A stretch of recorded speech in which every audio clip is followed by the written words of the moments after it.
Ертеде ешкі жүні бөртеде.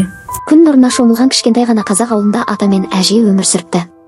Олардың үйі әрқашан жылулық пен бауырсақтың хош иісіне толы болатын. Бірде әжеміз ерекше бір тәтті пісіргісі келіп, аппақ ұнды алып, махаббатпен қамыр илейді. Бұл жай ғана қамыр емес, нағыз мейірімнен жаралған еді. Қып-қызыл болып пісіп жатқан бауырсақ пеш ішінде алтынша жарқырап, сиқырлы күшке ие болғандай көрінеді. Кенет ғажайып болды. Бауырсақ көзін ашып күлімсіреп тіріліп кетті. Ол сондай сүйкімді, сондай көңілді еді, бірақ бауырсақ бір орнында тұра алмады. Ол терезе алдынан секіріп түсіп, үлкен әлемді көруге асығып домалай жөнелді. Орман ішінде ол алдымен ұзын құлақ қоянды жолықтырды. Қоян мұнда ерекше қонақты көріп таңғалысын жасыра алмады. Бауырсақ өзінің тапқырлығын көрсетіп, мақтана ән шырқады.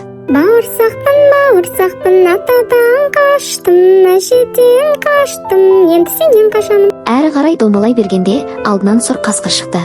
Қасқыр таңырқап, не істерін білмей абдырап қалды. Бауырсақ қасқырға да ән шырқап әрі қарай домалап кетіпті. Алдынан аю шығып қалыпты. Қорбанбай аюда бауырсақтың көңілді әнін естіп, оны жеудің орнына жылы жымиып шығарып салды. Бірақ жолдың соңында оны ең айлакер түлкі күтіп тұр еді. Оның жүндері құлпырып, көздерінен қулық оты шашырап тұрды.